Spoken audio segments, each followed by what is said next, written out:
መያዝ ነው። ነፋስን ትይዙታላችሁ። በቃ ነፋስን እንደመከተል ነው፣ ከእግዚአብሔር ቃል ውጪ የሆነ ህይወት እና ዛሬም እግዚአብሔር ደግሞ በእውነት አስደናቂ የሆነውን ደስ የሚል መገለጥ ይሰጠናል። ክብር ለእግዚአብሔር ይሁን።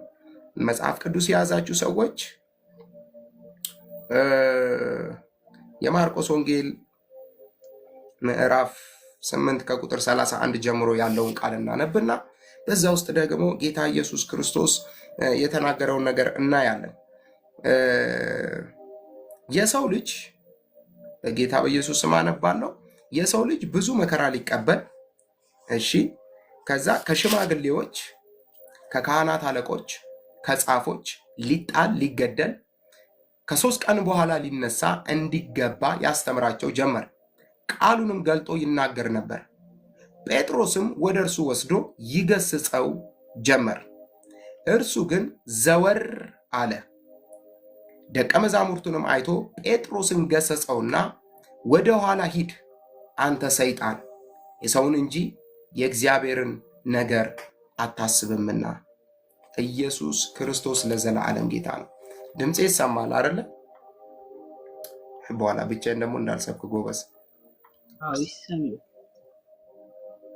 ኦኬ እሺ። ኢየሱስ ጌታ ነው። አሁን ያነበብኩት ክፍል የማርቆስ ወንጌል ምዕራፍ 8 ከቁጥር 31 እስከ 33 ያለችውን ሐሳብ ነው። ከዛ በኋላ ደግሞ ከ34 እስከ 38 ያለውን ደግሞ እናያለን። የማርቆስ ወንጌል ምዕራፍ 8 ከ31 እስከ 33 የእግዚአብሔር ስም ብሩክ ይሁን። እንግዲህ በባለፈው ክፍል ስናጠና ካስታወሳችሁ የማርቆስን ወንጌል ጌታ ኢየሱስ ክርስቶስ እኔን ማን ትሉኛላችሁ የሚል ጥያቄ ለደቀ መዛሙርት አንስቶላቸው፣ ደቀ መዛሙርት ደግሞ አንዳንዶች ዮሐንስ ይሉሃል፣ አንዳንዶች ደግሞ ኤልያስ ይሉሃል፣ አንዳንዶች ደግሞ ከነቢያት መካከል አንዱ ተነስተዋል ይሉሃል ብሎ ለኢየሱስ መልስ ሲሰጡት፣ ኢየሱስ ደግሞ መልሶ ለደቀ መዛሙርት አንድ ጥያቄ ጠይቃቸው ነበረ። እናንተስ እኔን ማን ትሉኛላችሁ? ታስታውሱ እንደሆነ በባለፈው የማርቆስ ወንጌል ስናጠና ወይም ደግሞ ከዚህ ቁጥር ባለው ከፍ ብላችሁ ስታነቡ ይሄንን ጥያቄ ለደቀ መዛሙርት በባለፈው ክፍል አንስቶ ሲጠይቃቸውና ጴጥሮስም ደግሞ ኢየሱስን እናንተ እኔን ማን ትሉኛላችሁ ሲል፣ ብዙ ጊዜ ጴጥሮስ ካያችሁ ሐዋርያቶችን ወክሎ ብዙ ጊዜ የሚያወራው እሱ ነውና አንተ ክርስቶስ ነህ፣ የሕያው የእግዚአብሔር ልጅ፣ አንተ ክርስቶስ ነህ፣ የሕያው የእግዚአብሔር ልጅ ነህ ብሎ ለጌታ ለኢየሱስ ክርስቶስ መልስ ሲሰጠው እናያለን። ኢየሱስ ጌታ ነው። ከዚህ የተነሳ ጌታ ኢየሱስም ደግሞ ለጴጥሮስ ምን ይለዋል? ይሄንን ስጋና ደም አልገለጠልህም የአባቴ መንፈስ ነው እንጂ የገለጠልህ ብሎ ለጴጥሮስ ሲመልስለት እናያለን።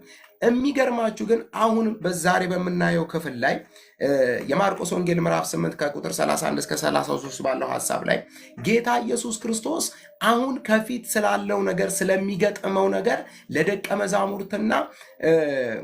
ለደቀ መዛሙርት ግልጽ ባለ ጥርት ባለ አስተምሮ ሲገልጽላቸው እናያለን። ክብር ለኢየሱስ ክርስቶስ ይሁን። ምን ይላቸዋል?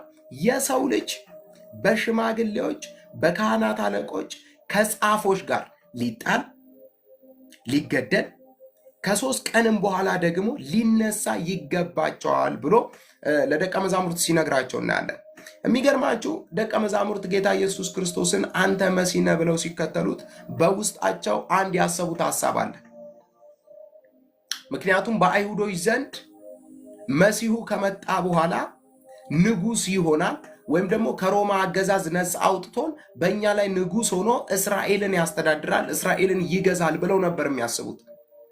ይህ አስተሳሰብ ደግሞ ማጋር አለ? ደቀ መዛሙርቶች ጋር አለ። መሲሁ ከመጣ ክርስቶስ ከመጣ በኢየሩሳሌም ሆኖ እስራኤልን ምን ይላል? ይገዛል፣ ያስተዳድራል፣ ንጉሳችን ይሆናል። ግን አሁን ጌታ ኢየሱስ ክርስቶስ እዚህ ጋር በተቃራኒ ነው እያወራቸው ያለው። ምን እያላቸው ነው? ልሞት ነው፣ ልገደል ነው እያላቸው ነው። ዋው! ደቀ መዛሙርት ኢየሱስ የመጣበትን ዋና ጴጥሮስ አብሶ እዚህ ጋር ሲናገር ኢየሱስ የመጣበትን ዋና ዓላማ ሚስ ያደረገ ነው ይመስለው ጴጥሮስ። ኢየሱስ የመጣበት ዋና ዓላማ በምድር ላይ ለመንገስ አይደለም። የመጣበት ዓላማ እስራኤላውያንን ከሮማ አገዛዝ ነፃ ሊያወጣ አይደለም ኢየሱስ የመጣው። እሱ የመጣበት አንድ ዋና አንድ ፐርፐስ አንድ ምክንያት አለ። የላከውን ፈቃድ ለመፈጸም ነው የመጣው። እሱ ዋነኛ የመጣበት ምክንያት ሁላችሁም እንደምታውቁ የዓለምን ኃጢአት ለማስወገድ ወደ ሰው ዘር ገብቶ የነበረውን ሞት የሚባለውን ነገር መፍትሄ ሊሰጠው፣ ሰውን ወደ ዘላለማዊነቱ ሊመልሰው ጌታ ኢየሱስ ክርስቶስ ሰው ሆኖ ወደዚህ ምድር መምጣት አስፈልጎት ነበር። ስለዚህ የሰው ልጅን ደግሞ ለማዳን ጌታ ኢየሱስ ክርስቶስ ግዴታ ምን መሆን አለበት? መሞት አለበት። ለደቀ መዛሙርቶች ደግሞ ይሄን እየነገራቸው ነው። ክብር ለመንፈስ ቅዱስ ይሁን። ጌታ ኢየሱስ ክርስቶስ ብዙ ጊዜ ራሱን የሰው ልጅ እያለ ወንጌላት ላይ ከ81 ጊዜ በላይ ተጠቅሷል። ይሄ ቃል የሰው ልጅ የሚለው የሰው ልጅ ማንነቱን ሲገልጽ የሰው ልጅ ወይም ደግሞ ፍጹም ሰውነቱን ክርስቶስ ደግሞ የሚለው ፍጹም መለኮትነቱን በአንድ አካል ውስጥ ሁለት ነገር ይዞ ያለ ጌታ ኢየሱስ ክርስቶስ ብቻ ነው። እዚች ጋር ምን ይላቸዋል? የሰው ልጅ የትኛው? የሰውን ሁሉ ኃጢአት የሚሸከም የሰውን ሁሉ በደል የሚሸከም የሰው ልጅ እኔ በሽማግሌዎች በካህናት በአለቆችና በጻፎች እጅ ተላልፌ ምን ልደረግ ነው? ልሰጥ ነው። ከዛስ ልገደል ነው እያላቸው ነው። ይሄ ደግሞ ደቀ መዛሙርቶችን እጅግ በጣም አስደንግጧቸዋል። እነሱ በፍጹም ኢየሱስ ይሞታል ብለው አልጠበቁ። ባይዘው ይላቸው በጣም እግዚአብሔር በጣም ሰይጣንን የሸወደው በክርስቶስ ነው። በእውነት ነው የምላቸው። በሞቱ አዳም እንደሚድን ቢያቅ ሰይጣን ኢየሱስን ላለማስገደል የማይሞክረው ነገር የለም። ሰይጣን የመጨረሻ ጉድ የተሰራው በማን እንደሆነ ታውቃላችሁ? በክርስቶስ ሞት ነው ጉድ የተሰራው። አለመሰለውም። አገኘሁት ብሎ ነበር። ባይዘዌ ክርስቶስ ፈቅዶ ነው የሞተው። ወዶ ነው የሞተው። ፈልገው አይደለም የገደሉት። በሽማግሌዎች በጻፍት በካህናት ተላልፎ ለጲላጦስ ለሮማውያን ተላልፎ ይሰጥ እንጂ ጌታ ኢየሱስ ክርስቶስ ፈቅዶ ወዶ ለመሞት ነው የመጣው ወደዚህ ምድር። ይሄ ነገር ደግሞ እጅግ በጣም የመጀመሪያ ደቀ መዛሙርትን ከደቀ መዛሙርት ደግሞ ጴጥሮስን አስደንግጦታል። ጴጥሮስን ብዙ ጊዜ ካያችሁት የተሰማውን ነገር ቶሎ የሚናገር ያሰበውን ነገር ቶሎ የሚናገር ሰው ነው። በባለፈው ክፍል ላይ ስናጠና ካስታወሳችሁ አንተ ክርስቶስ ነህ የሕያው የእግዚአብሔር ልጅ ብሎ እንዳልመሰከረ እዚህ ጋር ደግሞ ጌታ ኢየሱስ ክርስቶስ እኔ ልሞት ነው ልገደል ነው በሶስተኛው ቀን ደግሞ ልነሳ ነው ሲል ኢየሱስን ከሐዋርያቶች መካከል ሳብ አድርጎ ሲገስጸው እናያለን። ዋው! ሲገስጸው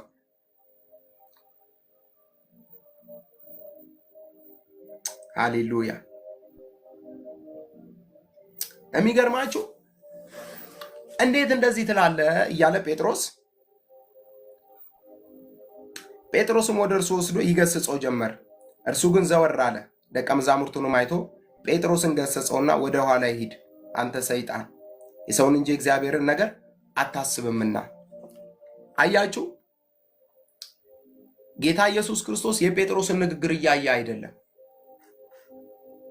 በጴጥሮስ ውስጥ ደግሞ አንድ የሚናገር መንፈስ አለ። በጣም ነው የሚገርመው። ጴጥሮስን በባለፈው ክፍል ስናጠና መለኮት ተጠቅሞበታል አንደበቱ። እዚህኛው ላይ ደግሞ ወደ ኋላ ሊያዘገየው የፈለገው ሰይጣን ተጠቅሞበታል። ጌታ ኢየሱስ ክርስቶስም ደግሞ ይሄንን ነቅቶበት ዞር በል ሲለው እናያለን። ክብር ለመንፈስ ቅዱስ ይሁን። የሚገርማችሁ ጴጥሮስ ኢየሱስን ገሰጸው ሲል ለምንድን ነው የገሰጸው ብዬ ክፍሉን ሳጠናው አንደኛ ጴጥሮስ ኢየሱስ እዚህ ምድር ላይ ለማድረግ የመጣውን ሙሉ በሙሉ አልተረዳም። ስዕሉን አላገኘውም። ኢየሱስ ይናገራል፣ ኢየሱስ ያስተምራል እንጂ ጴጥሮስ ሙሉ ትኩረቱ ማለት ኢየሱስ የመጣበትን ምክንያት እንደሚገባ አላወቀ።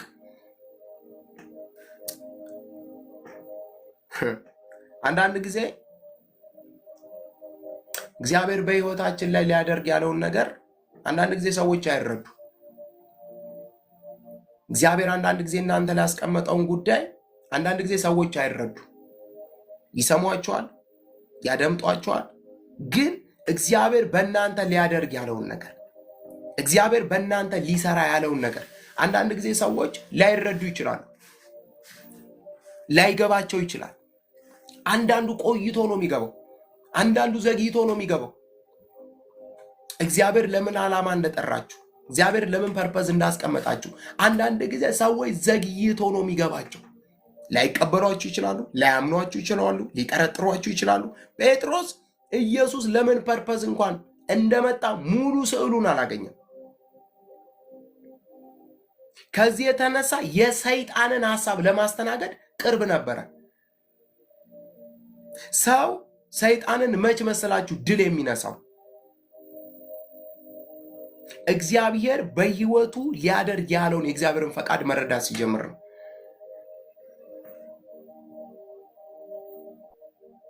ለምን ይመስላችኋል ብዙ ሰው የደከመው? እግዚአብሔር በሕይወቱ ያስቀመጠውን አጀንዳ በሱ ሊሰራ ያለውን ሐሳብ ስላላወቀ ጠላት በቀላሉ እየመጣ ያጠቀዋል። አጀንዳ ሊያስጥሎ ይሞክራል። አያችሁ፣ ኢየሱስ የመጣበትን ፐርፐዝና ዓላማ በሚገባ ያውቃል። ጴጥሮስ ደግሞ ኢየሱስ የመጣበትን ዓላማ አያውቅም።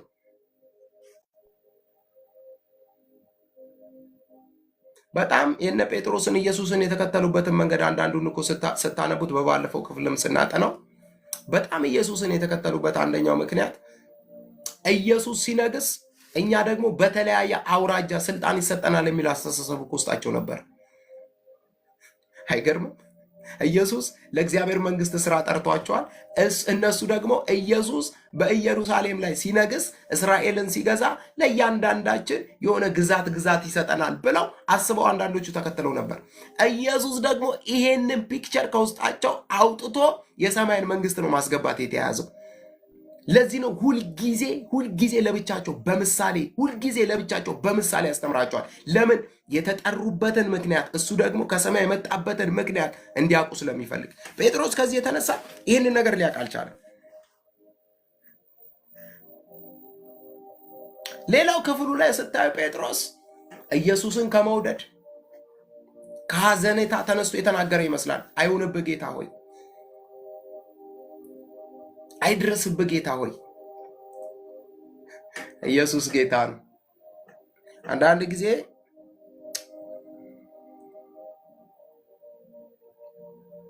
በሕይወታችሁ ላይ ሁላችሁ የእግዚአብሔር ፈቃድ መገለጥ ሲጀምር፣ የእግዚአብሔር ፈቃድ በሕይወታችሁ ላይ መታየት ሲጀምር የማትጠብቋቸው ሰዎች እንቅፋት ይሆናሉ።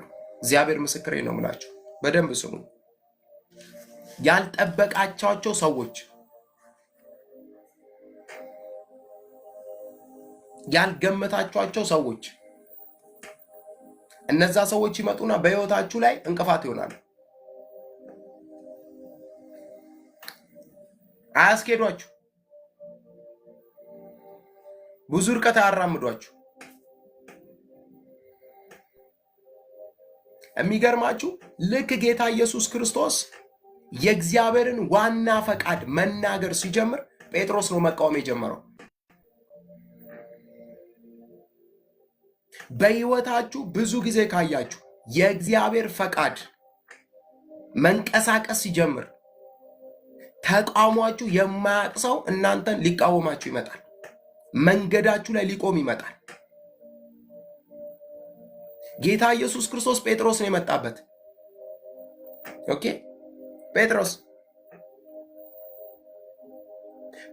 ሲመጣበት ግን ጌታ ኢየሱስ ክርስቶስ ደግሞ የጴጥሮስን መልስ ያስተናገደበትን ነገር ይዩት። የጴጥሮስን ቃል ያስተናገደበትን መንገድ ይዩት። አራራለትም ሁሉ ሲናገረው ሂድ አንተ ሰይጣን ነው ያለው። በአካለ ማድረጉ ራሱ ይደንቀኛል ጴጥሮስ። አንዳንዱ ለምን ሰላም አላልከኝም ብሎ ፕሮግራም ይቀርላል። ለምን ሰላም አላሉኝም? ለምን ቸርች ያለው ዲያቆን አላቀፈኝም ብሎ ከእግዚአብሔር ፈቃድ ወደኋላ ይላል።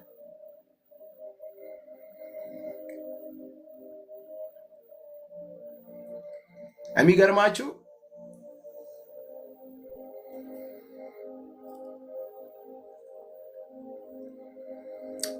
ዋው ጴጥሮስ ጌታ ኢየሱስ ክርስቶስ መሲህ እንደሆነ መገለጡን አግኝቶታል። ጴጥሮስ ኢየሱስ መሲህ እንደሆነ ከእግዚአብሔር የተቀባ እንደሆነ ምንም የማወጣልሽ ቃል የለም እማዬ፣ ስሚና በኋላ ጸልይልሻለሁ።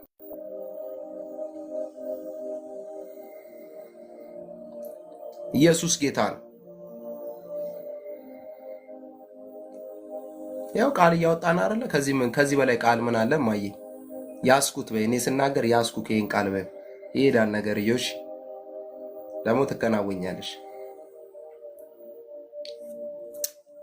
አያችሁ ጴጥሮስ መገለጡን አግኝቶታል። መሲህነቱን የኢየሱስን መሲህነት አግኝቶታል። ግን መሲሁ የመጣው ለምን እንደሆነ አልገባውም ነበር። ጌታ ኢየሱስ ክርስቶስ ደግሞ የመጣበትን ዓላማና ዋና ነገር ሲናገር የሚገርማችሁ ፊቱ ነው የመጣው ቆሞ። ምን በሚል በጣም በሚያሳዝን፣ እዚህ ጋር በደንብ ስሙ። በጣም በሚያሳዝን በጣም የሚጠቅም በሚመስል ቃል ይኸውላችሁ። ቴንክ ዩ ሆሊ ስፒሪት። ይኸውላችሁ ዘፍጥረት መጽሐፍ ላይ ስታነቡ እግዚአብሔር 5ቱን ቀናት ላይ ለሰው ልጆች የሚያስፈልገውን ነገር ለአዳም ከፈጠረ ለአዳምና ለሔዋን ከፈጠረ በኋላ በኤደን ገነት 2 ዛፎችን አስቀመጠ አይደል? በ6ኛው ቀን የሰው ልጅ ከምድር አፈር ካበጀው በኋላ በኤደን ገነት 2 ዛፎችን አስቀመጠና አንደኛው የእውቀት ዛፍ የተባለው ሞትን የያዘው፣ ሁለተኛው ደግሞ ሕይወት ያለበትን ዛፍ አስቀመጠና ከዚህኛው ከበላ ትሞታለህ፣ ከዚህኛው ከበላ ደግሞ ዘላለማዊ ሆኖ ትቀጥላለህ የሚል ትእዛዝ ሰጥቶ ጌታ ኢየሱስ ክርስቶስ ሄደ። እግዚአብሔር ሄደ። የሚገርማቸው አልቆየም፣ መጣ። ማጋ ሔዋን ጋ ማ ደነዝ አያችሁ መጣ። እኔ ሰይጣንን ደነዝ ነው ማለት መጣና የተጠቀመውን ቃል ታስታውሳላችሁ። በሚያባብል ቃል፣ በሚመስል ቃል። የሚገርማችሁ ከምን ውስጥ እያስወጣቸው ነበር? ከእግዚአብሔር ፈቃድ ውስጥ እያስወጣቸው ነበር።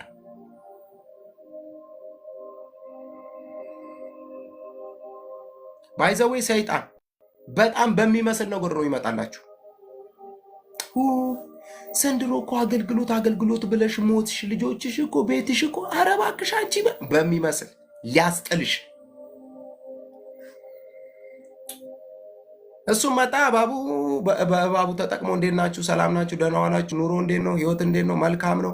ያምራል? ገነቱ ምኑ በጣም ያምራል። እንዴት ነው ግን ላይፍ ተመችቷቸዋል? አይነት ጥያቄ። አዎ ተመችቶናል ማለት ዲያሎግ ጀመረች ከሱ ጋር። እንኳን ሰይጣን አዋርተው አይደለም ትንሽ፣ እሱ ብዙ ቦታ አይፈልግም። ትንሽ ፈቀቅ በይልኝ ነው የሚለው። ትንሽ በእናትሽ ትንሽ ቦታ ስጭኝ ነው የሚለው ከመጣ። ከዛ ገልብጦ ነው የሚጥልሽ።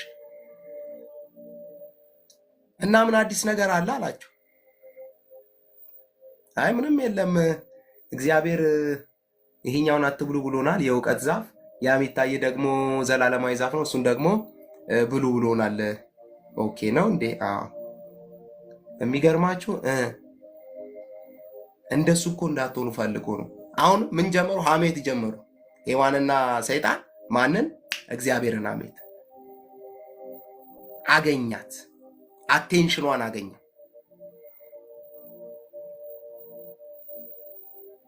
ሰይጣን ምንም አይደለም ከአንቺ ይፈልገው፣ ትንሽ ትኩረትሽን ነው ይፈልገው። ትንሽ እሱ ይዞ ከመጣው ሐሳብ ጋር እንድትስማሚ ብቻ ነው የሚፈልገው። ሲመጣ በሚመስል መንገድ ነው የመጣው፣ በማይመስል መንገድ አይመጣም።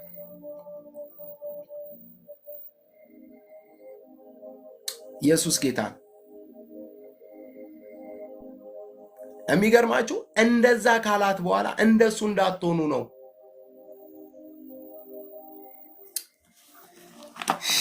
ለምን አላነበውም? አንብቤ ለምን አንገላገለውም? ኢየሱስ ጌታ ነው። እሺ ዋው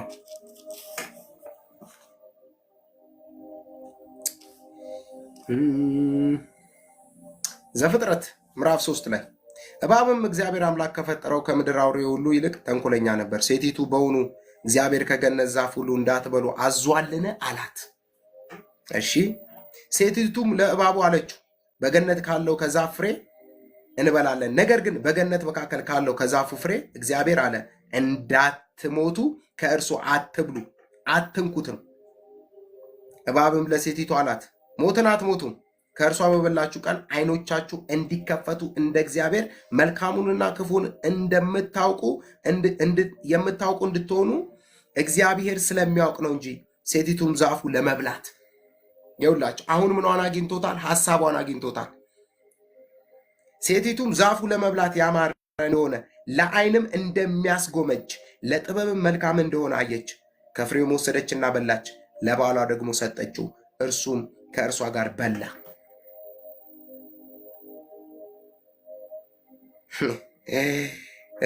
በላ። የሁለቱም ዓይኖች ተከፈቱ፣ እነርሱም ራቁታቸውን እንደሆነ አወቁ። የበለስን ቅጠል ሰፍተው ለእነርሱም ለራሳቸው ግልድምን አደረጉ።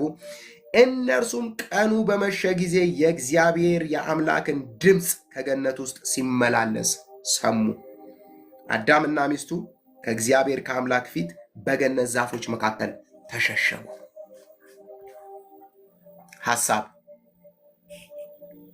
ሐሳብ አያችሁ።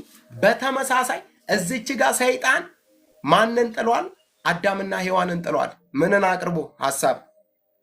በተመሳሳይ በጴጥሮስ በኩል ደግሞ አሁንም ኢየሱስ ወደ እግዚአብሔር ፈቃድ እንዳይሄድ ጣልቃ ሲገባ እናየዋለን። ምን በሚል? አይሁንብህ ጌታ ሆይ፣ እንዴት እሞታለሁ ትላለህ?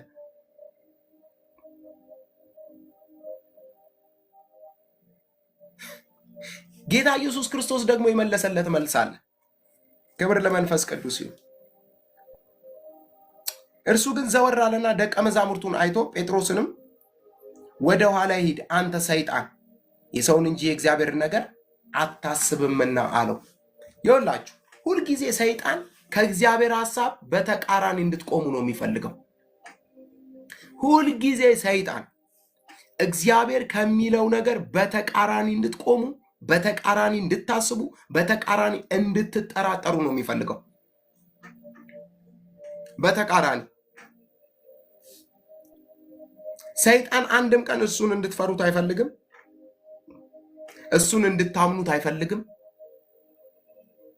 ምክንያቱም ሰይጣን የሚታመን ፍጥረት ስላልሆነ ሁልጊዜ የሚያደርገው ነገር ቢኖር በእግዚአብሔር በሰማችሁት ድምፅ ላይ፣ በእግዚአብሔር ፈቃድ ላይ፣ እግዚአብሔር በሕይወታችሁ አደርጋለሁ ባለው ነገር ላይ እምነት እንድታጡ፣ እንድትጠራጠሩ ሁልጊዜ ይፈልጋል።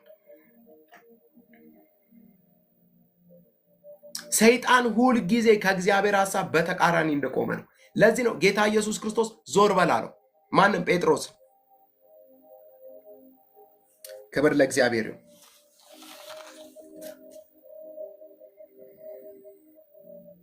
ዋው!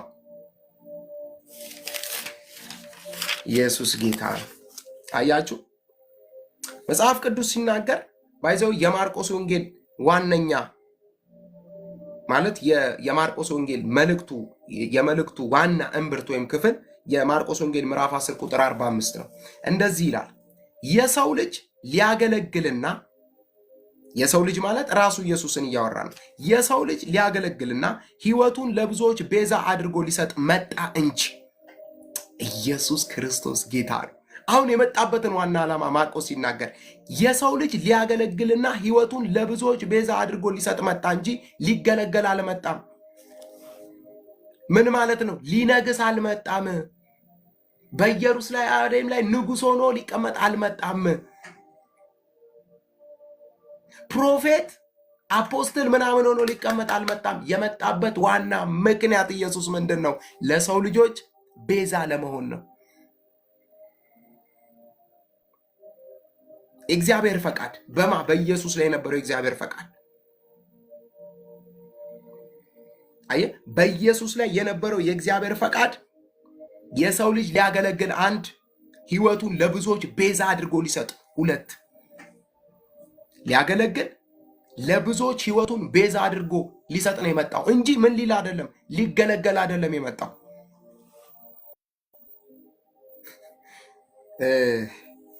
አንድ እግዚአብሔር ሰው እንደዚህ አለ፣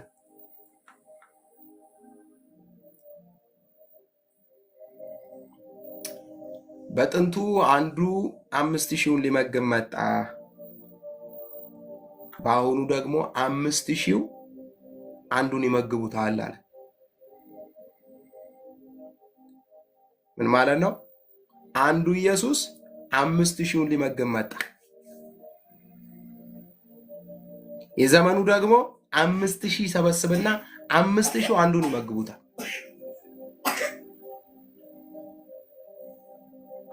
ሜጀር ማይነር ፕሮፌት እያለው አንዱን ሲመግብ ይውላል።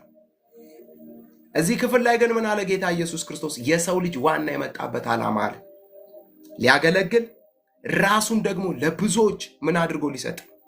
ቤዛ አድርጎ ሊሰጥ። ልነግስ አይደለም የመጣሁት እያለ ንግስናው የሱ ከምድር አይደለም። ንግስናው ከዚህ ዓለም አይደለም። የሱ ንግስና ከዛኛው ዓለም ነው። ክብር ለእግዚአብሔር ይሁን።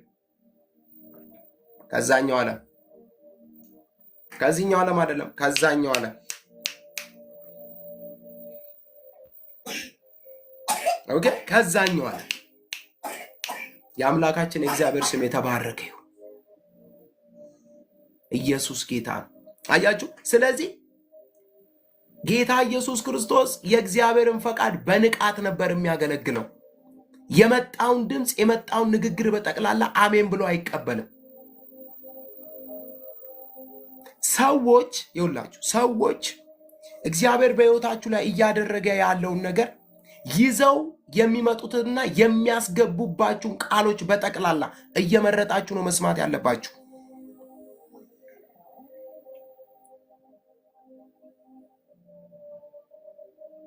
ኦኬ፣ እየመረጣችሁ ጌታ ኢየሱስ ክርስቶስ ቢያሞግሱትም ባያሞግሱትም ከፍ ቢያደርጉትም ዝቅ ቢያደርጉትም አይሞቀውም፣ አይበርደውም። ለምን? የመጣበት ፐርፐዝ አለ። የመጣበት ፐርፐዝ ለሰው ልጆች ቤዛ ለመሆን ነው። ከማንም ክብርን ፈልጎ አይደለም የመጣው። ከማንም ንግስናን ፈልጎ አይደለም የመጣው። ከማንም አሜንታን ፈልጎ አይደለም የመጣው። ከማንም አያችሁ። ሰይጣን ደግሞ የሚገርማችሁ ነገር በአንዳንድ ጉዳዮች በጣም ፕራይድ እንዲሰማችሁ፣ ክብር እንዲሰማችሁ እያደረጋችሁ ስላላቸው ነገሮች በጣም ሙገሳ ከሰዎች በጣም የሆነ ኖ፣ እሱ በጣም መጥፎ ፓርት ነው። ብዙ አገልጋይን የበላ ጸጋ የበላ አቅም የበላ ጉልበት የበላ ጌታ ኢየሱስ ክርስቶስ ጋር እንደዚህ አይነት ጨዋታ የለም። ጌታ ኢየሱስ ሁልጊዜ አገልግሎቱም ጉዞም እያንዳንዱ እርምጃው ከምኑ አንጻር ነው? ከሚሽኑ አንጻር ነው። ከመጣበት ዓላማ አንጻር ነው። ከዓላማ ውጭ ጌታ ኢየሱስን አታገኙትም።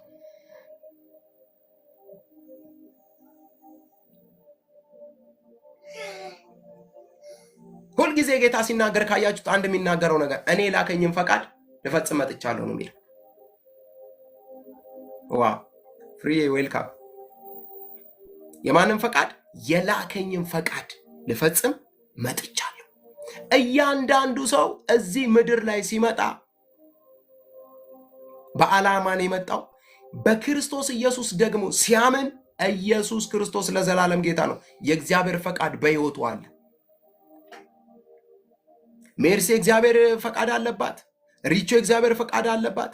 እሙዬ እግዚአብሔር ፈቃድ አለባት። ሐረግ፣ ቃል፣ ማሚ፣ ፍሬ፣ ዮዲ እዚህ ታች ያላችሁ የእግዚአብሔር ፈቃድ አለባችሁ። ታዲያ ምንድነው ጦርነቱ? ሰይጣን ያንን የእግዚአብሔር ፈቃድ በሕይወታችሁ አካል እንዳይለብስ ሁልጊዜ ይታገላችኋል። ላይክ ጴጥሮስን እንደታገለው ኢየሱስን በጴጥሮስ በኩል ኢየሱስን ከሩጫው ከመስቀሉ ጉዞ ሊያስቆመው ጣልቃ እንደገባ በእናንተ ነገርም ጣልቃ ሊገባ ይሞክራል። ታዲያ እሱን እንዴት ነው ማደርገው? መንቃት። ዙሪያ ያለ ጓደኛን ቼክ አርግ፣ ውሎውን ቼክ አርግ። ጌታ ኢየሱስ ለውሎ ይጠነቀቃል። ጌታ ኢየሱስ ዙሪያው ላሉ ሰዎች ይጠነቀቃል። ካገኘው ጋር አይውልም፣ ካገኘው ጋር አይበላም። ኖ በፐርፐዝ ነው። ዘኬዎስ ቤት ጋር ሲገባ በፐርፐዝ ነው የሚገባው። የሚገባበት ዓላማ አለው። ዝም ብሎ ተነስቶ ዘው ብሎ አይገባም። ዘው ብለሽ ስትሄጂ ፈንጅ ትረግጭና ትፈነጃለሽ። የምትረግጭውን ቦታ ልትመርጪ ግዴታ ነው። የምትሰሚውን ነገር ወደ ውስጥሽ የምታስገቢው ነገር ወይ ያድንሻል ወይ ይገልሻል። አየ በጣም ጌታ ኢየሱስ እኮ ጴጥሮስ እኮ ጌታ ኢየሱስ ክርስቶስ ወደዛ ተራራ ከወሰዳቸው ከያዕቆብና ከዮሐንስ አንዱ ነው። እጅግ በጣም የቅርቡ ነው፣ ይወደዋል። ግን በፈቃዱ ላይ እግዚአብሔር በላከው አጀንዳ ላይ ጣልቃ ሲገባ አልተደራደረም። ዞር በል አንተ ሰይጣን ያለው፣ ዞር በል ካጠገቤ። የሰውን እንጂ የእግዚአብሔርን ነገር አታስብምና። አንድ ቃል ብዬ ወደዛኛው ሄጄ ጥቂት ብለን እንጨርሳለን። ክብር ለእግዚአብሔር ይሁን። የሐዋርያት ሥራ ላይ ከቻላችሁ ታወጡና አንድ ክፍል እናያለን። በጣም የሚገርም ጳውሎስ ያልኩበት ሐዋርያት ሥራ ምዕራፍ 21 የእግዚአብሔር ፈቃድ 21 ከቁጥር 10 እስከ 14 ላይ እንደዚህ የሚል ቃል አለ። ሐዋርያት ሥራ ምዕራፍ 21 ከቁጥር 10 እስከ 14 አያሌ ቀን ተቀምጠን ሳለ ነቢይ የነበረ አጋቦስ የሚሉት አንድ ሰው ከይሁዳ ወረደ። እሺ ወደኛ መጣና የጳውሎስን መታጠቂያ ወስዶ የገዛ እጁንና እግሩን አስሮ እንዲሁ መንፈስ ቅዱስ ይህ መታጠቂያ ያለውን ሰው አይሁድ በኢየሩሳሌም እንደዚህ ያስሩታል፣ በአሕዛብ እጅ አሳልፈው ይሰጡታል ይላል አለ። ትንቢትን ተናገረ። እሺ ይህንንም በሰማን ጊዜ እኛም በዚያ የሚኖሩት ወደ ኢየሩሳሌም እንዳይወጣ ለመነው። ማንን? ጳውሎስን። እሺ ጳውሎስ ግን መልሶ እያለቀሳችሁ ልቤንም እየሰበራችሁ ምን ማድረጋችሁ ነው? እኔ ስለ ጌታ ስለ ኢየሱስ ስም በኢየሩሳሌም ለመሞት እንኳን ተሰናድቻለሁ እንጂ ለእስራት ብቻ አይደለም አለ። ምክርን ሊቀበል እምቢ ባለ ጊዜ የጌታ ፈቃድ ይሁን ብለን ዝም አለ። ብዙ ሰው የሐዋርያት ሥራ ምዕራፍ 21 ቁጥር 14ን ጥቅስ ነው የሚወዳት። የጌታ ፈቃድ ይሁን ብለን ዝም አለን። ባጃጁ ላይ ታገኘዋለ፣ ጫቤ ተለጥፎ ታገኘዋለ፣ የሆነ እንትን ላይ ተለጥፎ የጌታ ፈቃድ ይሁን ዝም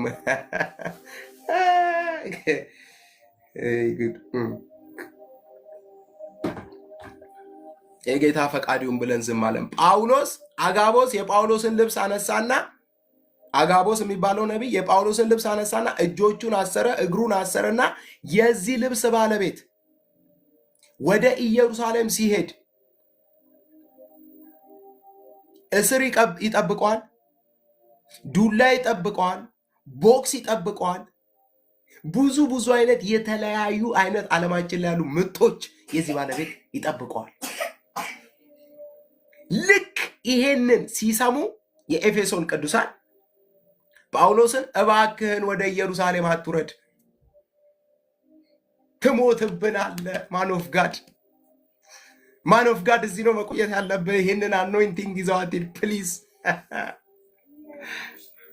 ኖ አላቸው። ኖ አደለም ለመታሰር፣ አደለም ለመገረፍ፣ አደለም ለመመታት፣ ለመሞት እንኳን ቆርጫለሁ አላቸው። ሰማችሁኝ አላቸው። የእግዚአብሔር ፈቃድ በእኔ እንዲፈጸም ነፍሴ እስክትወጣ ድረስ ከህይወቴ እስከዛ ድረስ ቆርጫለሁ። አየ የእግዚአብሔር ፈቃድ በአንቺ እንዳይፈጸም በአንተ እንዳይፈጸም ሰይጣን ብዙ ሲስተሞችን ይጠቀማል። ለምን መሰላችሁ?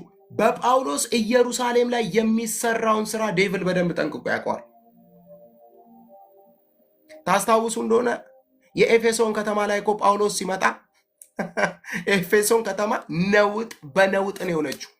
ጠንቋይ አልቀረ፣ ደብተራ አልቀረ፣ ደጋሚ አልቀረ፣ ያለውን መጽሐፍ እያመጣ ጳውሎስ እግር ስር ይጥል ነበር። ታላቂቷ አርጤምስስ የምትባለው እንኳን ቤተ መቅደስ አቅም እስከምታጣ ድረስ ከተማዋን የገለባበጣት። ከተማ ላይ ያለ የትኛውም አጋንንት የትኛውም ጨለማ ሲገለበጥ ነበር።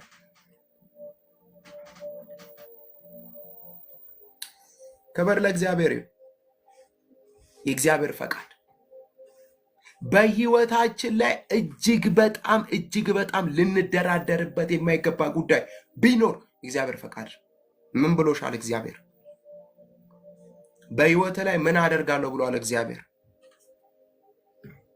ሚስትን ያስነሳላል ጂኒ ከፈለገ፣ ባልሽን ከፈለገ በዚህ በኩል ያስነሳልሽ።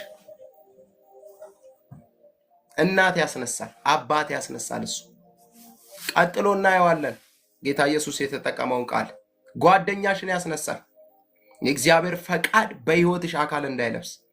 ታዲያ እዛች ጋር አንቺ የምትወስኝ ውሳኔ ለቀጣይ የእግዚአብሔር ፈቃድ በህይወት ለመፈጸም ወሳኝ ነው። የምትወስኝ ውሳኔ ዮሴፍን አይተናል አይደል? ዮሴፍ ወንድማችን ዮሴፍ ጲጢፋራ ቤት ሁሉ ነገር ተሰጠው ከሚስቴ በስተቀር አለዋ። እሷ አንድ አካል ነች ከኔ ጋር፣ ከእሷ በስተቀር ይህ ሰውዬ ሚስት አንድ አካል ባትሆን ኖሮ ሊያጋራው ነበር እንዴ ብያለሁ። አንድ እያነበብኩኝ ክፍሉ ከእሷ በስተቀር አለ ሁሉን ነገር ሰጥቻለሁ አለ። ግን የጲጢፋራ ሚስት ምክንያቱም ዮሴፍ ጲጢፋራ ቤት አይደለም ኑሮ እዛ ፈርዖን ጋር ነው። የግብፅን ኔሽን ካለበት ቦታ እንደ ማግኔት ስቦ የሚመጣው ዮሴፍ እዛ ሲሄድ ነው። ያዕቆብ 70 ነፍስ ሆኖ የሚገባው ዮሴፍ እዛ ቦታ ሲደርስ ነው። ይሄን የእግዚአብሔር ፈቃድ በዮሴፍ ውስጥ። የእግዚአብሔር ፈቃድ በዮሴፍ ህይወት ደግሞ እንዳይፈጸም መጀመሪያ ወንድሞቹ ቀጠሉና ደግሞ ጲጢፋራ ባለቤት መሀል ላይ ስትገባ እናያታለን። ናና አብረኸኝ ተኛ፣ ማንም የለም፣ እንደፈለግን መሆን እንችላለን፣ ገንዳው ይኸውና፣ መኪናው ይኸውና፣ እንትኑ ይኸውና እና ፈታ እንበላ። ኖ አይሆንም። የተፈጠርኩበት ዓላማ ጲጢፋራ ቤት ውሽማ ልሆን አይደለም። አለኝ ያየሁት ህልም አለ፣ የሚፈጸም ህልም አለ፣ አካል የሚለብስ ህልም አለ ያየሁት ከብዙ ዘመናት በፊት። አየ ኖ ያልሽው ጉዳይ ሰማይ ይከፍላል። እግዚአብሔር ምስክሬ። ሰማይ ባዛው ከጨከኑት ጋር ነው። ሰማይ ከጨከኑት ጋር ከቆረጡት ጋር እንትኑን ንግድ እምቢ፣ እንትኑን መንገድ እምቢ።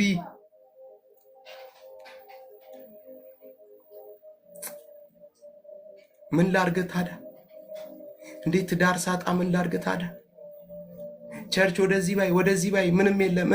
በቃ ዓለማዊ እኮ ያዝኩኝ። ኧረ እባክሽ ጀንደረባ ሁኛ አልኩሽ ለጌታ። እኔ ይኸው እነግርሻለሁ። ይቅርብሽ፣ ይቅርብሽ። የቻይና ስቶቭ ነው የሚሆንብሽ ላይሽ ላይ ሁኚ። አትሞጪ። ምን ልጅ ወለድሽ አልወለድሽ ካለ ትወልጃለሽ።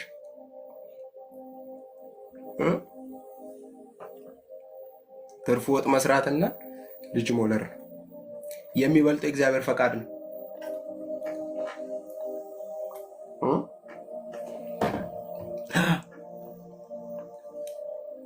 ከእግዚአብሔር ፈቃድ ውጪ የሆነ ህይወት ምን ያደርግልሃል? ያለ እግዚአብሔር ፈቃድ የሆነ ዓለም ብትሄድ ምን ያደርግልሃል? ምንድነው አላሉ? ኡበር ነው ኡበር አላሉ የሚነዱት ቃልዬ ኡበር ነው ያሉት። ኧረ እግዚአብሔር ይገስጽ። ኡበር ተነዳለህ አሉ። እዛ ትሄድና በየእንትኑ በየቤቱ በርገር ታደርሳለህ። የእግዚአብሔርን ፈቃድ ትለቅና ሉቃስን ትተህ ቺዝ ደርሷል ትላለህ። ዘይድ ኢየሱስ ጌታ ነው። የእግዚአብሔርን ፈቃድ እያገለገልን በወንጋ እንኖራለን። ችግር የለም።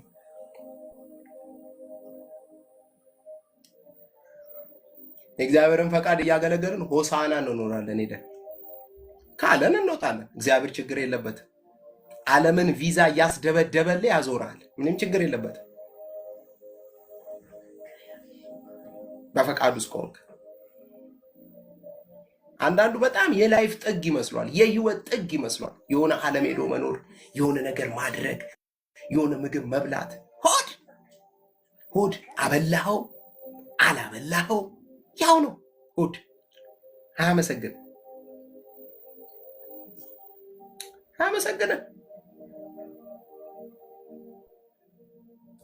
በርገርም ማብለው ሽሮም ማብለው እሱ ያው ነው። እልቃና ይዋ አይቻለሁ። ያው ነው። የሚበልጠው ታዲያ ምንድን ነው? የእግዚአብሔር ፈቃድ።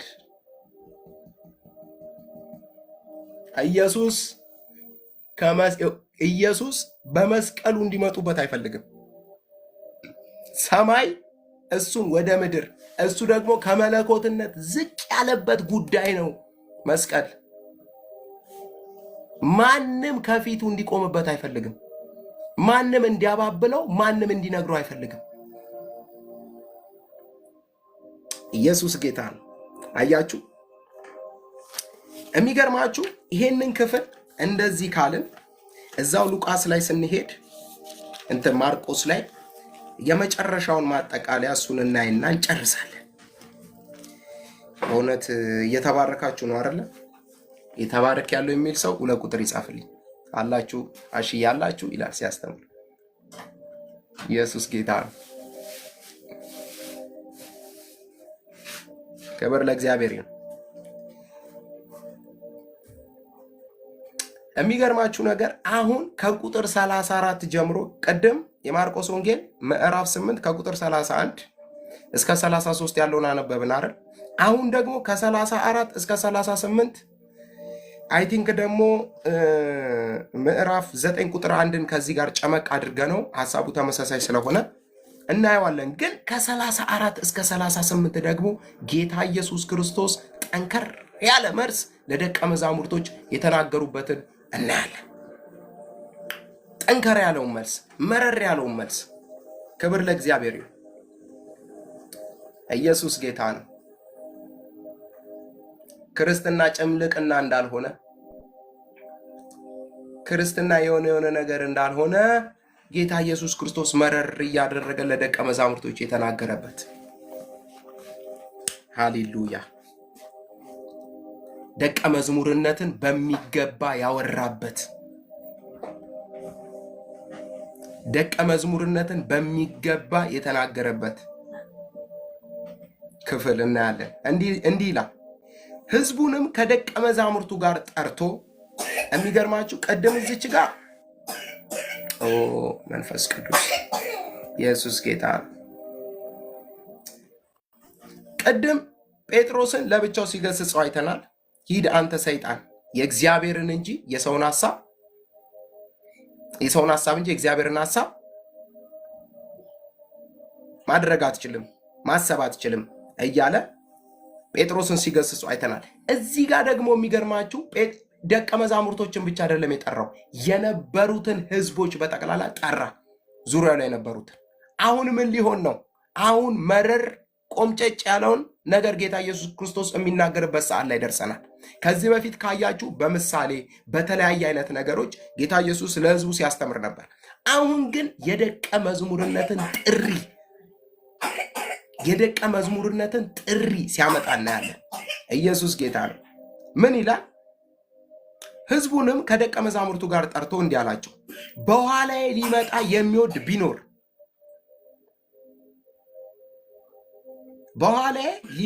የሚወድ ቢኖር ምን ይበል? ራሱን ይካድ። አሜን። ራሱን ይካድ።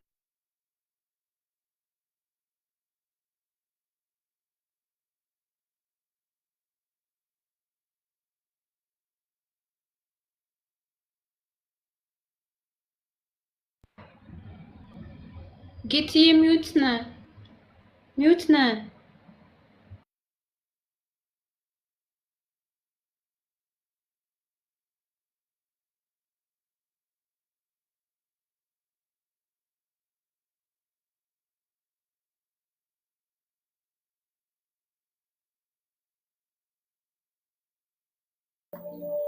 ኦኬ መጣው።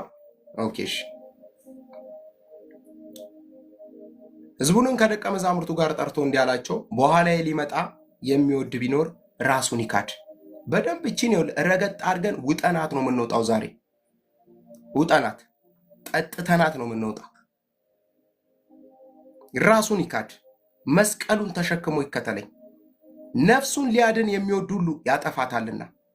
ስለ እኔና ስለ ወንጌል ስለማ ስለ እኔና ስለ ወንጌል። ወንጌል የወንጌላውያን ስራ አይደለም፣ የእያንዳንዱ በክርስቶስ ኢየሱስ ያመነ ሰው ስራ ነው። ስለ እኔና ነፍሱን ሊያድን የሚወድ ሁሉ ያጠፋታል። ስለ እኔና ስለ ወንጌል ነፍሱን የሚያጠፋ ሁሉ ግን ያድናታል። ሰው ዓለምን ሁሉ ቢያተርፍ ነፍሱን ቢያጎድል ምን ይጠቅመዋል? ሰው ዓለሙን ሁሉ ቢያተርፍ ነፍሱን ቢያጎድል ጌታ ሆይ ምን ይጠቅመዋል? ሰው ስለ ነፍሱ ቤዛ ምን ይሰጣል? በዚህ በዘማዊና በኃጢአተኛ ትውልድ መካከል በእኔና በቃሌ የሚያፍር ሁሉ የሰው ልጅ ደግሞ በአባቱ ክብር ከቅዱሳን መላእክት ጋር በመጣ ጊዜ በእርሱ ያፍርበታል። አዎ ቴንክ ዩ።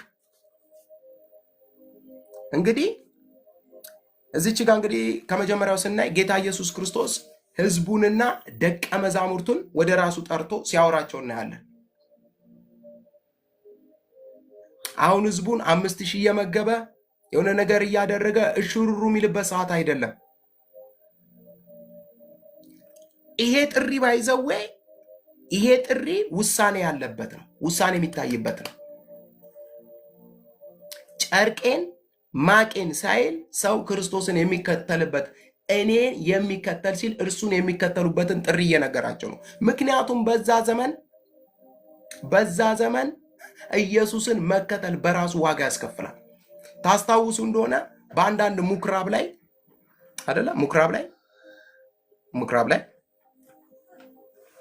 ምኩራብ ላይ ጌታ ኢየሱስ ክርስቶስን ኦኬ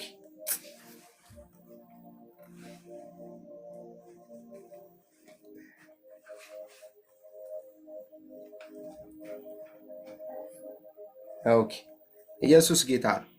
ምኩራብ ላይ ስለ ኢየሱስ ክርስቶስ ሰው ከተናገረ ከምኩራብ ይባረር ነበር። እኔ የኢየሱስ ተከታይ ነኝ ካለ ከምኩራብ ይባረር ነበር። ከማህበራዊ ነገር ይገለል ነበር። አሁን ጌታ ኢየሱስ ክርስቶስ እዚች ጋር ቁልጭ ያለ ነገር ሲነግራቸው እናያለን። ምን እያለ? ማንም እኔን የሚወድ ቢኖር በመጀመሪያ ደረጃ አለ ፋሚሊውን ምናምን ሳይሆን በመጀመሪያ ራሱን ይካድ። ራሱን ይካድ። ባይዘው ጌታ ኢየሱስ ክርስቶስ ማንም ሊከተለኝ ቢወድ ነው ያለው። ቢወድ ማለት ፈልጉ ፈቅዱ። ማንም ኢየሱስ ማንንም ናና በግድ ተከተለኝ አላለም። እግዚአብሔር ፈቃድን የሚያከብር አምላክ ነው። በማንም ፈቃድ ላይ ጣልቃ አይገባም።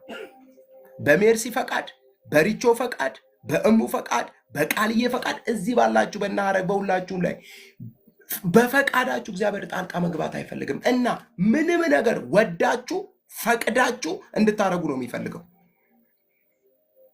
ጌታ ኢየሱስ ክርስቶስን ፈቅደን ወደ ህይወታችን እንዳስገባ ነው ሁሉ የምንከተለውን በፈቃዳችን ነው። ክርስትና ተቀብዬ የምቆምበት ህይወት ሳይሆን ጌታን ዱካውን ይዤ የምከተልበት ህይወት ነው። አንዳንዱ ተቀብሎ ቁጭ ብሏል። ምን ያህል ሄደሃል ወይ ነው ጥያቄ። ምን ያህል ተከትለሃል ወይ ነው ጥያቄ።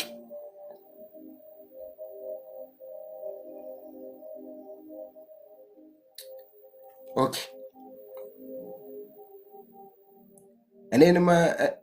እኔን መከተል የሚወድ ቢኖር አንደኛ ራሱን ይካድ። ክርስትና ዓለምንና ሰይጣንን ብቻ የምንክድበት ህይወት ሳይሆን ራሳችንን ጭምር የምንክድበት ህይወት ነው። የትኛውም ክርስቲያን ለራሱ ሊኖር አልተጠራም። ምን አልክ ጌች? የትኛውም ክርስቲያን ዳግመኛ በክርስቶስ ኢየሱስ ሲወለድ አዲስ ፍጥረት ሲሆን ለራሱ ሊኖር አይደለም የተጠራው፣ የክርስቶስ ሆኖ ሊኖር ነው የተጠራው። ክርስትና የራስ ፈቃድ ማስፈጸሚያ አይደለም። ክርስትና የእግዚአብሔር ፈቃድ በእኛ የሚፈጸምበት ህይወት ነው።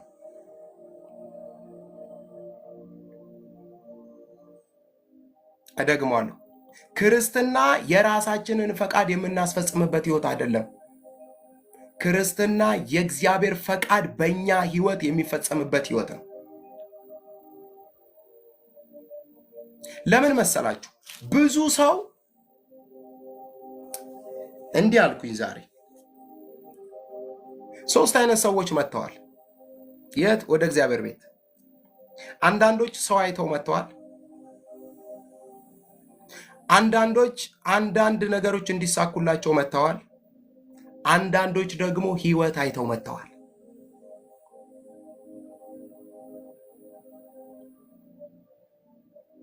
ህይወት አይተው የመጡ አሉ። ቁሳቁስ ፈልገው የመጡ አሉ። ሰዎች ደግሞ አይተው የመጡ አሉ። እዛ ህይወት ውስጥ የሚቆዩት አንዳንዶቹ ሰዎቹ እስካሉ ድረስ ነው። ሰዎቹ ከሌሉ ኢየሱስም የለም። አንዳንዶቹ የመጡት ቁስ እስካለ ድረስ ነው።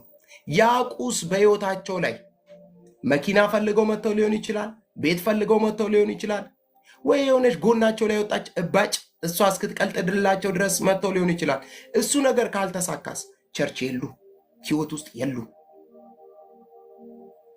አንዳንዱ እኮ ጉበቱ እስኪፈወስ ነው የመጣው ቸርች። እነግርሃለሁ አይፈወስም፣ አይፈወስም። ምንም አልተባበረም፣ አይፈወስም። የሚፈወሰው ህይወት የሆነውን ክርስቶስ ስታስገባ ነው። ህይወት የሆነውን ክርስቶስ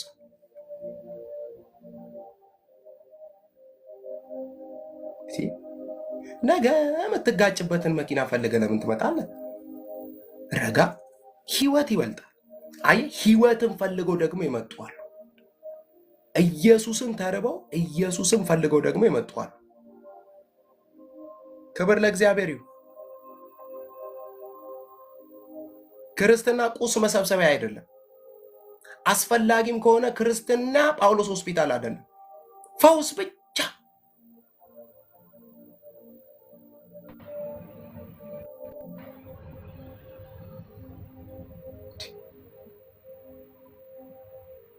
አንዳንዱ እኮ ላዩ ላይ ኧረ ጌታ ኢየሱስ ብጉር ወጣብኝ እኮ ብሎ ቃል የሚመጣል። እዚች ጋር ብጉር ወጣብኝ፣ ቫዝሊን ጌሻን ቫዝሊን ተቀባ ማለት ነው። ሰው እንዴ! ክርስትና ህይወት ነው። ክርስትና ክርስቶስን መከተል ነው። ባለፈው ቃልዬ ሲያስተምረን ነበር አይደል? ይዘው የማይመጡት ደብተር የለም ማለት። ኢትዮጵያ ውስጥ የተከፈተ ባንክ ጠቅላላ ደብተር ይመጣል።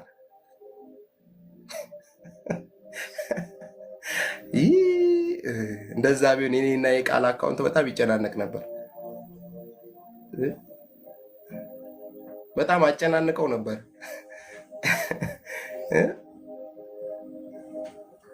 አዲስ አበባ ላይ የምታዩ ፎቅ የኔ ነበረ መጀመሪያ። ትቀልጃለሽ እንዴ? የታስቁኝ እስቲ። ራሱን ይካድ። አየህ ጌታ ኢየሱስ ክርስቶስ ምን አለ? ዮሐንስ ወንጌል ምዕራፍ 15 ላይ በእኔ ኑሩ እኔ ደግሞ በእናንተ እኖራለሁ። አይ በእኔ ኑሩ። ክርስትና በክርስቶስ የምትኖረው ህይወት ነው፣ በራስ የምትኖረው ህይወት አይደለም። ራስን ካድ ሲል ምን ማለት መሰለ? ሁሉ ነገርህን ክርስቶስ አድርግ።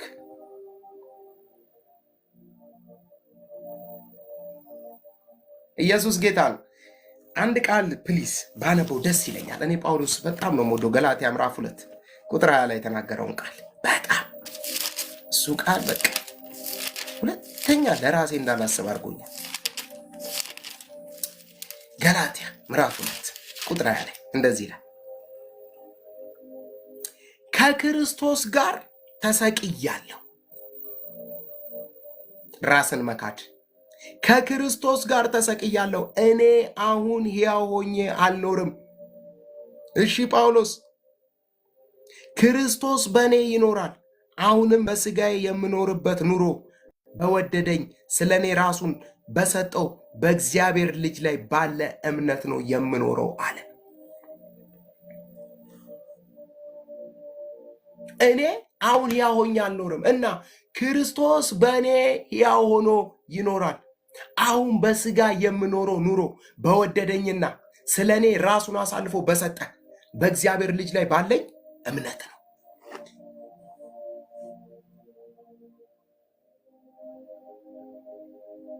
አየ ራስን ካድ ሲል እንደዚህ ያለ ነው። ራስ መካድ ማለት እኔ አሁን ሕያው ሆኜ አልኖርም። ለፍላጎቶቼ ምን ብያለሁ? ሞቻለሁ። ለስሜቶቼ ሞቻለሁ። በጣም ለሚያምሩኝ በጣም ለሚያጓጉኝ ነገሮች ምን ብያለሁ? ሞቻለሁ። አሁን መፈለግንም ማድረግንም በእኔ ውስጥ ሆኖ የሚሰራው ክርስቶስ ነው። ኢየሱስ ጌታ ነው።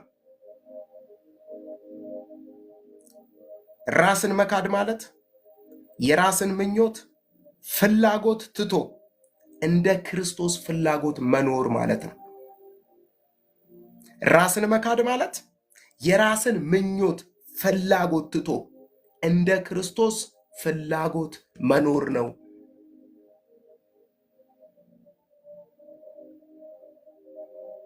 አረጌች እኔ እኮ የክርስትና ህይወት ከበደኝ እኮ ዳገት ሆኖ ፍቀድለታ ክርስቶስ እንዲኖር በአንተ ውስጥ። አንተ እኮ ልኑር እያልክ ነው እየተሰቃየ ያለው። አንቺ እኮ ልኑር እያልሽ ነው እየተሰቃያሽ ያለሽው። ክርስትና እንዴት እንደሚቀልሽ ታውቂያለሽ? ክርስቶስ በአንቺ ውስጥ እንዲሰራ ስትፈቅጂ ክርስትና ይቀልሻል። እግዚአብሔር ምስክሬን፣ እንደውም ይጣፍጥሻል። እንደውም ይጣፍጥሻል። ሰው ለምን መሰላችሁ ዳገት የሆነበት? እሱ ነው መኖር የሚፈልገው። ክርስቶስ በሱ ውስጥ እንዲኖር ሳይሆን የሚፈልገው እሱ ነው መኖር የሚፈልገው። መጽሐፍ ቅዱስ ደግሞ ምን ይልሻል? ክርስትና አንቺ ሳትሆኚ የምትኖሪው ክርስቶስ በአንቺ ውስጥ ነው የሚኖረው። ፈቃድሽ ያንቺ አይደለም፣ ፈቃድሽ የክርስቶስ ነው። ሐሳብሽ ያንቺ አይደለም፣ ሐሳብሽ የክርስቶስ ነው። ንግግርሽ ያንቺ አይደለም፣ ንግግርሽ የክርስቶስ ነው። ያን ጊዜ ህይወት ይቀላል።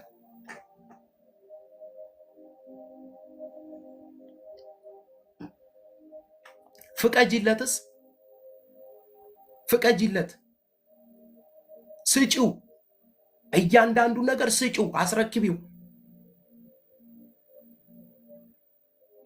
እኔ የለውም በይ። በምንም ነገር ላይ በምንም ውሳኔዎች ላይ ኖ እኔ የለሁም። ማን ያለው? ክርስቶስ ነው ያለው። ለእሱ አሳልፈሽ ስትሰጪ እሱ ይሰራል።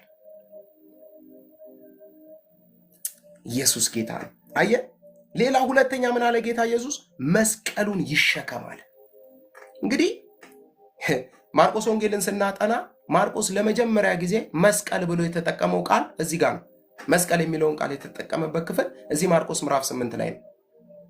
የሚገርማችሁ ያው መስቀል ሁላችሁም ታውቁታላችሁ። ሮማውያን እጅግ በጣም ለሞት ፍርድ የመጨረሻውን የሞት ፍርድ የሚያካሂዱበት መንገድ ነው መስቀል እና ወንጀለኞች ቀጥ ብሎ በዛ መስቀል ላይ ይሰቀላሉ።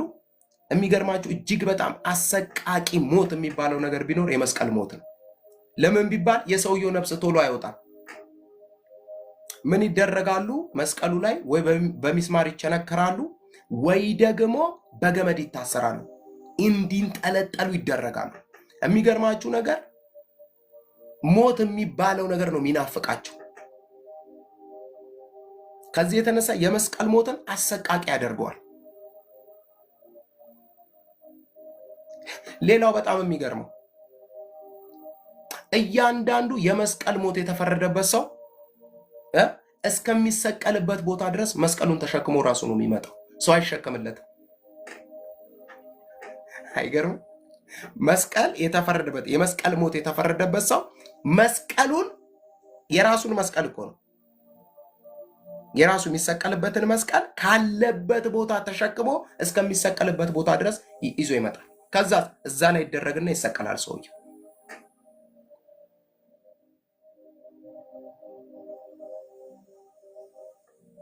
እዚህ ከግራር እንጨት ላይ ተሰርቶ እዚህ ላይ የሚንጠለጠል መስሎታል ሰው መስቀል። ጌታ ኢየሱስ ክርስቶስ ማንም እኔንም ቢወድ ቢኖር ራሱን ይካዳልና መስቀሉን ነው ያለው። የኔን መስቀል አላለም። የራሱን መስቀል ይሸከም።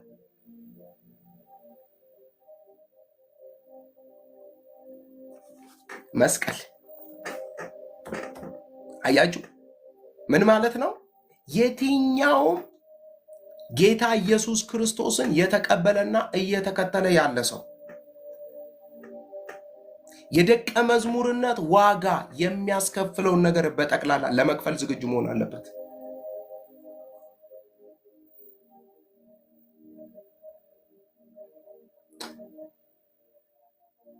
ኢየሱስን ፈልጎ መስቀሉን ሸሽቶ አይሆንም። በዮሐንስ ወንጌል ላይ አይደለ በእኔ ሳላችሁ ሰላም አላችሁ አለ፣ በዓለም ሳላችሁ ግን ምን አለባችሁ? መከራ አለባችሁ አለ። ባይዘዌ መከራ እዚች ጋር እንድትረዱ የምፈልገው መከራ ስትቀበሉ በእውቀት ተቀበሉ። እየታመሙ መከራ ነው የሚባል ታሪክ የለም። እግዚአብሔር ፈቃድ አይደለም። እየደህዩ መከራ ነው የሚባል ታሪክ የለም። አሁን አንዳንድ ሰው ደሃ ሲሆን ለጌታ ብዬ ነው፣ ስሪ፣ ተጣጠቢ፣ ጠዋት አለ የስራ አይነት ውጪ ስሪ፣ እግዚአብሔር ይባርክሻል። በዛ አቅጣጫ ታመሻል፣ እንጸልያለን፣ ሐኪም ቤት ሂጂ። እሱ መከራ አይደለም። መከራ ማለት ስለ ወንጌል የምትቀበሉት ነው። መጽሐፍ ቅዱስ እያወራ ያለው መከራ ስለ ወንጌል የምትቀበሉት ነው። የክርስቶስን ወንጌል ልታደርሱ ሄዳችሁ ስለሚደርስባችሁ ነገር ነው መጽሐፍ ቅዱስ መከራ ብሎ የጠራው። ከዛ በተረፈ የሆነ ነገር እየገጠማችሁ ጂኒ እየመጣ አይደለም ለወንጌል እኮ ነው መከራ ነው እያለሽ ከሆነ ህይወትሽን እየተጫወተበት ነው።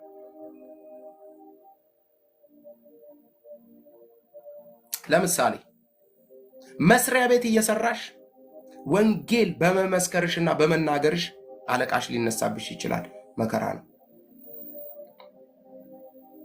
ጓደኞች መካከል ወንጌልን በመናገር ልትሰደብና ልትተች ትችላለህ፣ እሱ መከራ ነው። ምናልባት ከማህበረሰቡ ጋር ወንጌልን በመናገርና ስለ ኢየሱስ ተለይተ በመኖርና በማውራት ልትገለል ትችላለህ፣ እሱ መከራ ነው። ከዛ በተረፈ እየደህዩ እየታመሙ የሆነ ነገር እያጡ መከራ እየተቀበልኩ ነው ማለት እሱ ውሸት ነው። መጽሐፍ ቅዱስ እንደዚህ አይነት መከራዎችን አያወራ። የኛ አምላክ የመከራ አምላክ አይደለም። ልጆቹ አፈር ደቼ ሲበሉ፣ የቤት ኪራይ ሲያጡ፣ የሆነ ነገር ሲሆኑ እንደዚህ አይነት አምላክ የለንም እኛ። ደግሞ የእግዚአብሔር መንግስት ሪዋርድ አለው፣ ክፍያ አለው። የእግዚአብሔር መንግስት ሰርታችሁ እግዚአብሔር ክፍያ አለው። ወንጌል መስክራችሁ ክፍያ አለው። አንዳንዱ እኮ የደብረ ብርሃን ብርድ ልብስ እላዩ ላይ ደራርቦ ተኝቶ ይውላል፣ ወንጌል አይመሰክርም። ከዛ ፓስተር መከራ ደረሰብኝ ኑሮዬ ምና። ብራዘር ውጣና መስክር፣ ሪዋርድ አለው፣ ክፍያ አለው። ስራ ወንጌል ስራ ነው። ጳውሎስ ለጢሞቴዎስ ወንጌል ሰባኪነትን ስራ አድርግ ነው ያለው። ስራ ነው። የያዝከው ቀልድ አይደለም፣ ስራ ነው። ለሰራ ደግሞ ምን አለው? ደሞዝ አለው፣ ክፍያ አለው። ሰማይ እግዚአብሔር ምስክሬን ይከፍላቸዋል። እኔ ስማኝ፣ እኔ እዚህ ምድር ይከፍለኛል እግዚአብሔር። ለምን አልነግርሽም?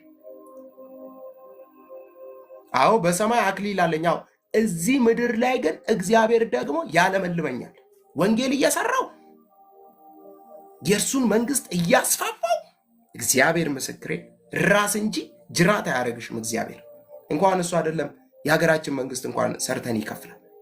አየህ። ስለዚህ መስቀል መሸከም ሁለተኛ ጢሞቴዎስ ምዕራፍ 3 ቁጥር 12 ላይ ምንድን ነው የሚለው? በእርግጥ በክርስቶስ ኢየሱስ በእውነተኛ መንፈሳዊ ህይወት መኖር የሚወድ ሁሉ ይሰደዳል አለ። አሁን ስደት ማጋ ነው፣ መከራ ማጋ ነው። እውነተኛ መንፈሳዊ ህይወትን መኖር የፈለገ ሰው ክርስቶስን እሸታለሁ የሚል ሰው ምን ይገጥመዋል? ስደት ይገጥመዋል። በፊት ይደውሉልሽ የነበሩ ሰዎች አይደውሉልሽም። በፊት ያን ሰፌድ የሚያለውን ምንድነው ፒዛ እንብላ ይሉሽ የነበሩት አይደውሉ። በጽድቅ መኖር ስትጀምሪ። ምክንያቱም የዓለም የሆነ ከዓለም የሆነውን ይፈልጋል።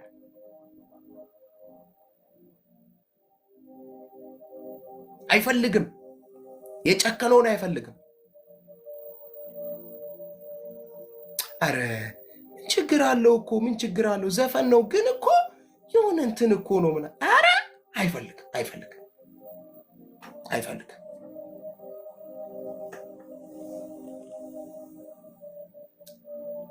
እንዴ አትስከሩ ነው የተባለው። አንድ ሁለት ብንል ምን ችግር አለው? እያባበለሽ በቃ አጋድሞ ሊያርድህ እያባበለ ነው። አይፈቅድም። አየ እውነተኛ መንፈሳዊ ህይወትን ለመኖር ስትመርጡ የበፊት ወዳጆቻችሁ፣ የበፊት ጓደኞቻችሁ፣ የበፊት የቅርብ የምናምን የምትሏቸው ሰዎች የእናንተን መንገድ የማይወዱ ይለያሉ። መስቀሉን ይሸከም ማለት እዚህ ጋር ነው።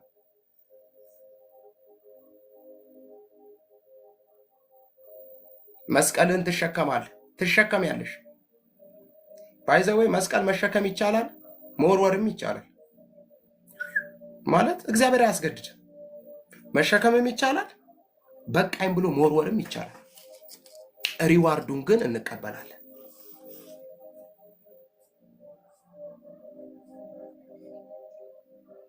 ኢየሱስ ጌታ ነው። ሌላው ምን አለ ጌታ ኢየሱስ ክርስቶስ? ነፍሱን ለማዳን የሚወድ ሁሉ ያጣታል። ምን ማለት ነው? የዚህ ዓለም ህይወቱን፣ ደስታውን፣ ኩራቱን፣ ክብሩን፣ መልካም ስሙን ለማዳን ሲል ክርስቶስን የሚክድ ሰው በዛኛው ዓለም ነፍሱን አያገኛትም ማለት።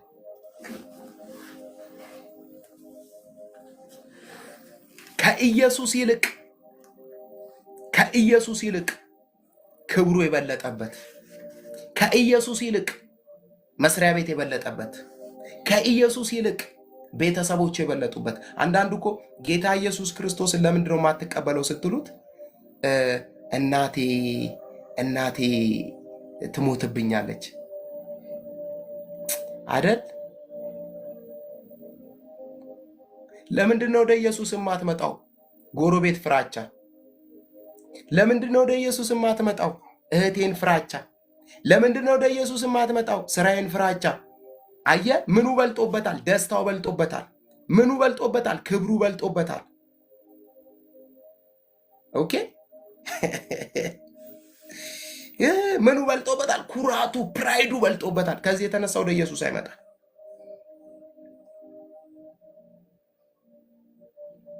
ከዚህ የተነሳ ነፍሱን ምን ይላታል አለ? ያጣታል።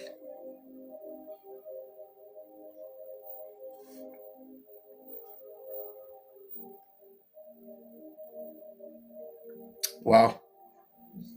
ለክርስቶስ ወንጌል ራስን ክዶ መስቀልን ተሸክሞ ኢየሱስ ክርስቶስን ብቻ መከተል ነው ዋነኛ ጉዳይ።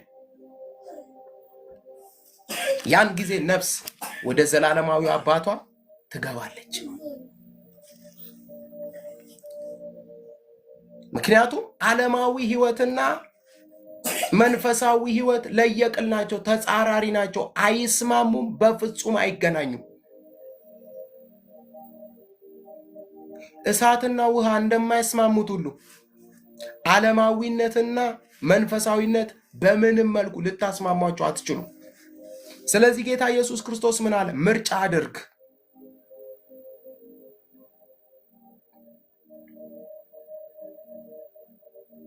አየህ፣ ቆይ ነገ የሚባል የክርስትና ህይወት የለም። ቆይ ይሄንን አሳክቼ፣ ቆይ ይሄንን አግኝቼ። መጽሐፍ ቅዱስ ሲናገር የመዳን ቀን አሁን ነው ነው የሚለው። ነገ ምን እንደሚፈጠር አናውቅም።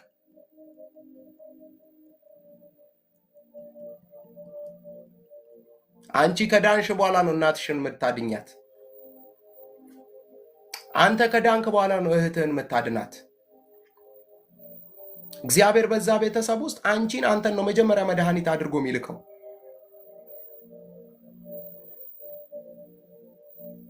ገና ለገና እነከሌና እነከሊት ይቀየሙኛል በሚል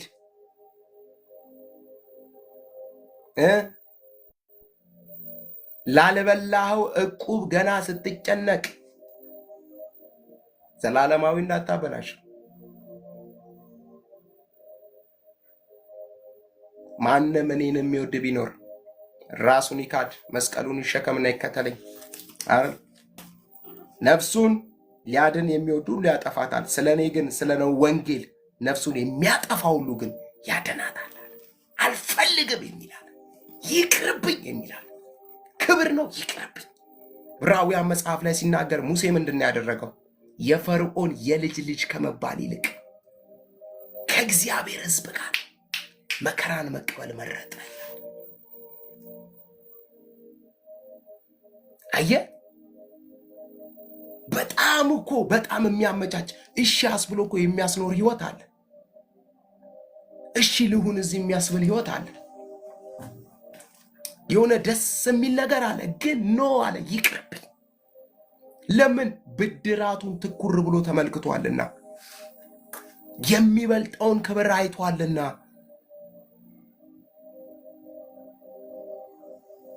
መጽሐፍ ቅዱስ ምን እያለ መሰላችሁ? የሚገርማችሁ ነገር እግዚአብሔር ምስክሬ ነው የምላችሁ፣ እግዚአብሔር ለእርሱ ብላችሁ በዓለም የሚገኙትን ነገሮች ስትተዉ፣ ለእርሱ ጨክናችሁ በዓለም የሚገኙትን ነገሮች ስትተዉ፣ እግዚአብሔር መንፈሳዊውን ለስጋም የሚያስፈልገውን ነገር በጠቅላላ ይሰጣችኋል። እግዚአብሔር ምስክሬ። መኪና ነው ይሰጣል፣ ቤት ነው ይሰጣል። የማይሰጥ ነገር የለም እሱን ካስቀደምከው። ምክንያቱም ማቴዎስ ምዕራፍ 6 ቁጥር 33 ላይ ስታነቡ ጽድቅና መንግስቱን እሹ ሌላው ይጨመርላችኋል። ሰው እኮ አሁን ሁላችሁ ነፍሱ ስቃዩ እየበላች ያለችው በምን እንደሆነ ታውቃላችሁ? በተጨማሪው ነው። በተጨማሪው ካልመጣ እግዚአብሔር ደግሞ ምን ይላል? ጽድቅና መንግስቱን አስቀድም፣ ሌላው ምን ይደረግልሃል? ይጨመርልሃል። ቤት ነው ይጨመርልሃል። መኪና ነው ይጨመርልሃል። ጤንነት ነው ይጨመርልሃል። የሚያስፈልገውን ነገር በጠቅላላ ሰማይ ምን ይላል? ያቀርባል። ግን መቅደም ያለበትን ነገር አስቀድም ነው የሚለው ሰማይ።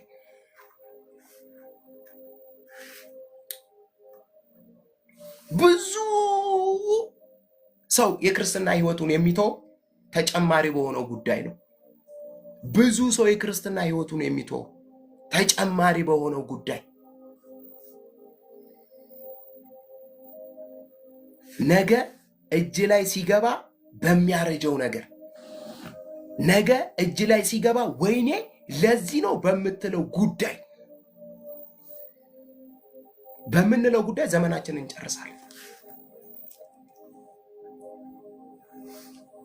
የሚገርማችሁ ነገር ብናቀው ኖሮ፣ እግዚአብሔር ምስክሬ፣ ብናቀው ኖሮ፣ ብንረዳው ኖሮ የዮሐንስ ወንጌል ምዕራፍ 10 ቁጥር 10 ላይ ምን እንደሚል ታውቃላችሁ?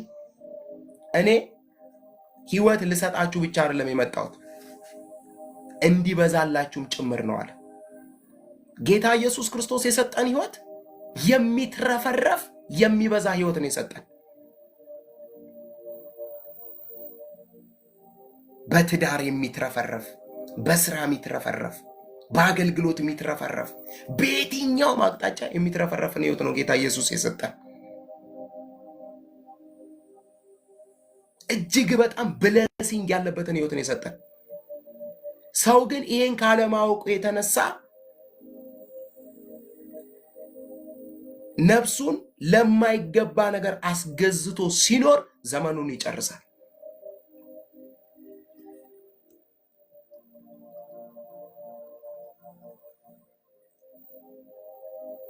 ስለዚህ ጌታ ኢየሱስ ክርስቶስ እንደዚህ አለ፣ ሰው ነፍሱን የሚያጣ ከሆነ አለ አይደል ቃልዬ፣ ሰው ነፍሱን የሚያጣ ከሆነ የዚህ ሁሉ ዓለም ሀብት የሱ ቢሆን ምን ይጠቅመዋል አለ።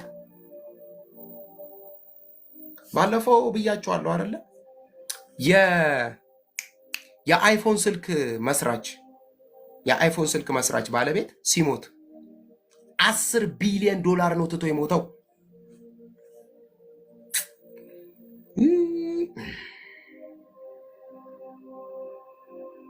10 ቢሊዮን ዶላር መኪናዎቹን ምኑን ተው፣ ጥሬ ብር 10 ቢሊዮን ዶላር። ቁጥሩ ስንት እንደሆነ ዜሮ ስንት እንደሆነ አላውቅም ከጀርባ ያለው።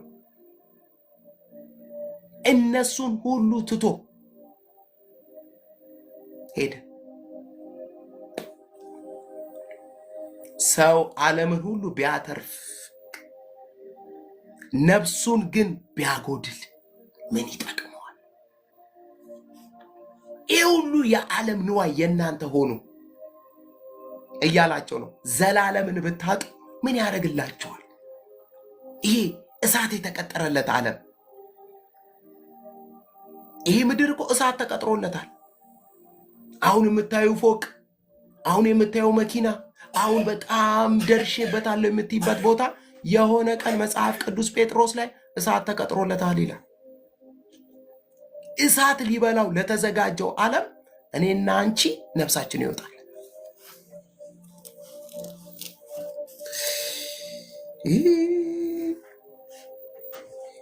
ጌታ ኢየሱስ ክርስቶስ ግን እንደዚህ አላቸው፣ የሚበልጠው ህይወት የሚበልጠው ነገር እኔን መከተል ነው አለ።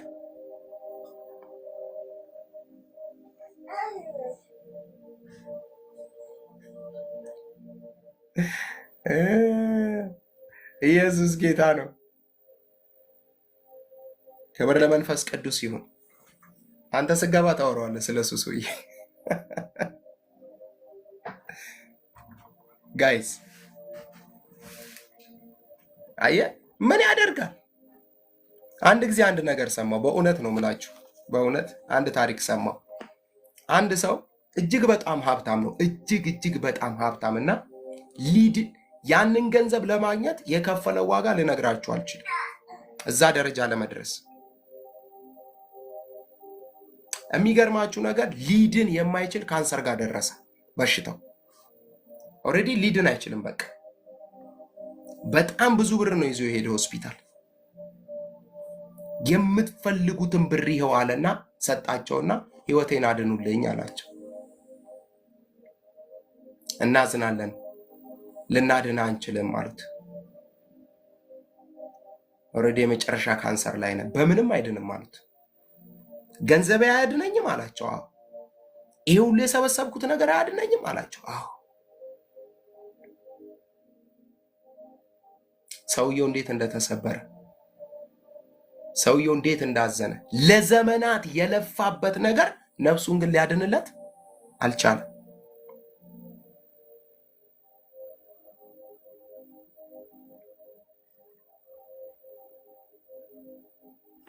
ኢየሱስ ጌታ። አያችሁ፣ ሰው ዓለምን ሁሉ ቢያተርፍ ነፍሱን ግን ቢያጎድል ምን ይጠቅመዋል? ሰውስ ስለ ነፍሱ ቤዛ ምን ይሰጣል አለ። ገንዘብ ቤዛ ሊሆን አይችልም። የመጨረሻ ይህንን ብዬ ልጨርስ፣ 5 ደቂቃ። እንዲህ አለ ቁጥር 38 ታዲያስ ራሳቸውን የካዱ መስቀላቸውን የተሸከሙ ደግሞ የዓለምን ነገር የናቁ የዓለምን ብልጥግና የዓለም የሆነውን ነገር አንፈልግም ያሉ ሰዎች ኦኬ እሺ እነሱ ምንድን ነው ማድረግ ያለባቸው? ቁጥር 38 በዚህ በዘማዊና በኃጢአተኛ ትውልድ መካከል በእኔና በቃሌ የሚያፍር ሁሉ የሰው ልጅ ደግሞ በአባቱ ክብር ከቅዱሳን መላእክት ጋር በመጣ ጊዜ በእርሱ ያፍርበታል። ምን አለ ጌታ ኢየሱስ ክርስቶስ?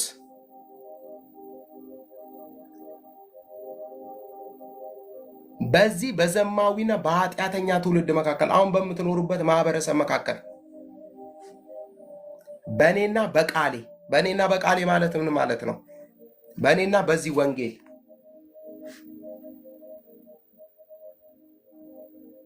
ወንጌል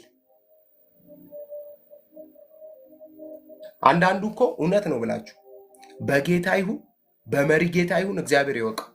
አንዳንዱ ቸርች ሲመጣ እኮ ነው የምናውቀው በጌታ ራሱ መሆኑ። ወይኔ እንዴ በጌታ ነው እንዴ ወንድማችን ምናምን ነው ለካ በጌታ ነው። ወንጌል ሲያወራ ሰምታችሁ ታጣቁ፣ ሲዘምር ሰምታችሁ አታውቁ። የሆነ ምንም አይነት የክርስትና ነገር አይታችሁበት የማታውቁ አንዳንድ ሰው አጋጥሟችሁ አውቅ። ምንም ከማንም ጋር ተመሳስሎ የሚኖር እንዴ ክርስትና ትለያለህ እኮ።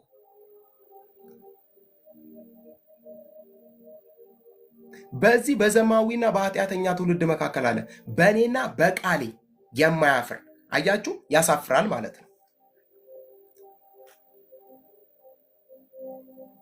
ሮሜ መጽሐፍ ምዕራፍ 1 ቁጥር 17 ላይ አይደለ እንደዚህ የሚል ቃል አለ አይደል? ጳውሎስ በወንጌል አላፍርምና። በምን አላፍርም? በወንጌል አላፍርምና ማለት ያሳፍራል ማለት ነው። የሚያፍሩ አሉ ማለት ነው። ስለ ኢየሱስ ለማውራት የሚያፍሩ፣ ስለ ኢየሱስ ለመናገር የሚያፍሩ። ምክንያቱም ራሱን ማዳን ያልቻለ መስቀል ላይ ሆኖ ና ራስን አድን ሲባል ያላዳነ ስለ እሱ ማውራት በእውነት ነው ያሳፍራል። በዛ ዘመን ብዙ ፈላስፎች ብዙ ትምህርት አስተምሮ ያላቸው ሰዎች ነበሩና ስለዚህ ስለተሰቀለው ኢየሱስ ማውራት ያሳፍራል። ጳውሎስ ግን እንደዚህ አለ፣ በወንጌል አላፍርም አለ። ስለ ኢየሱስ በመናገር አላፍርም አለ። ቼክ እንደምንደረግ ግን እናውቀዋለን አይደል ጋይስ? አንዳንዱ ይኸውልህ እግዚአብሔር ምስክሬ፣ አንዳንዱ ፑልፒት ላይ ብቻ ነው ስለ ኢየሱስ የሚያወራው። እነግርሻለሁ፣ ፑልፒት ላይ ብቻ ነው ስለ ኢየሱስ የሚያወራው። ውጪስ አያወራም፣ ጎረቤቶቹ ጋር አያወራም። ተቻችሎ ነው የሚኖረው። እንዴት ያወራል? ቡና አይጠሩትማ እንዴት ያወራል? ሰላም አይሉትማ እንዴት ያወራል? ደግሞ ስለ ኢየሱስ አውርቼ ትቀየመኝ እንጂ ለምን መቀየም አይደለ? ጥንቅር ብላ አትቀርም። እነግርሻለሁ፣ ንገሪያት። ሰላም አትልሽም አትበልሽ፣ እኔ ልሻለሁ። እንዴ ጌታ ኢየሱስ የተናገረውን አይታችሁታል። ግን አፍርበታለሁ በማ በአባቴ ፊትና በቅዱሳን መላእክቱ ፊት። መድኃኔዓለም አስባችሁታል ምን እንደምትባሉ እንዴ? የማያምን አውሪው ስለ ኢየሱስ ወዳጄ፣ ሰምተሃል? ስለማ ስለ ጌታ ስለ ኢየሱስ ክርስቶስ እሱ የህይወት አዳኝ መሪ እንደሆነ ሰምተሃል ብለሽ ንገሪው። መስሪያ ቤት ውስጥ ንገሪ፣ ጓደኞችሽ መካከል ንገሪ፣ ተናገሪ።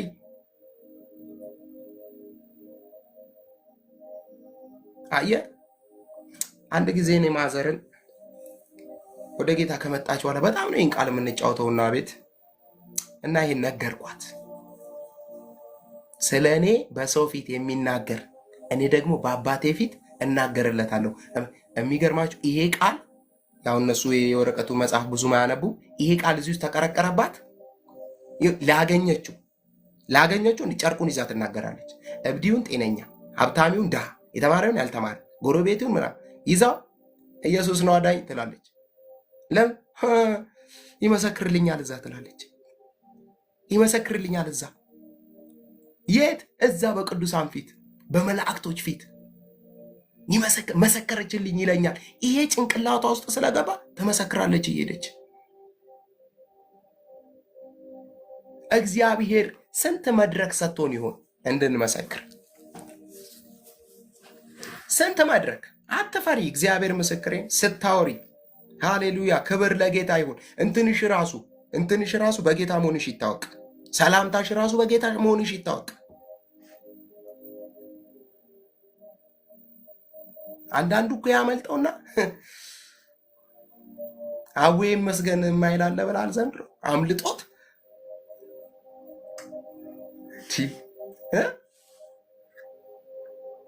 አለኩ በጌታ ነሽ እንዴ ይልሻል ሰውየው ራሱ። ከሰላምታሽ ይነሳና በጌታ ነሽ ጴንጤ ነሽ እንዴ ይልሻል። ነኛው አይ ካልኩት አይደውልም። አይደውል ይቅር፣ ሌላ ይመጣል። ሂድ፣ ሌላ ይመጣል። ካልኳት ትቀራለች። ትቅር። እንደውም ኢየሱስን የማትወድ ከሆነ ትቅርብ፣ አትምጣ። ኢየሱስን የማይወድ ከሆነ ይቅርብሽ። የውትሽ ላይ መቶ ነቀዝ ነው የሚሆነው።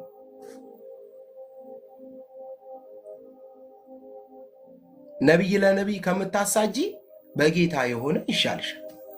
ራሱ እግዚአብሔር የመረጠው ሲመጣ አያ የሚመሰክር ስለማ ስለኔ በወንጌል የማያፍር በተቀበለው እውነት የማያፍር እኔ የኢየሱስ ልጅ ነኝ ብሎ ለማውራት የማያፍር መጽሐፍ ቅዱስ ይዞ ቸርች ለመሄድ የማያፍር። አሁን ይሄ የፈረደበት ስልክ አለ፣ እሱ ላይ ያለ መጽሐፍ ቅዱስ ነው። ጥቁሩን መጽሐፍ ቅዱስ በእጅሽ ይዘሽ ቸርች ሰው እያየሽ ሰላም ሁሉ ስትያቸው መጽሐፍ ቅዱስን እንዲህ እያለሽ ሰላም ናችሁ እንዴ ሰላም ነው ምናምን እያልሽ እያገለባበትሽ ነኝ ኢየሱስ ነኝ።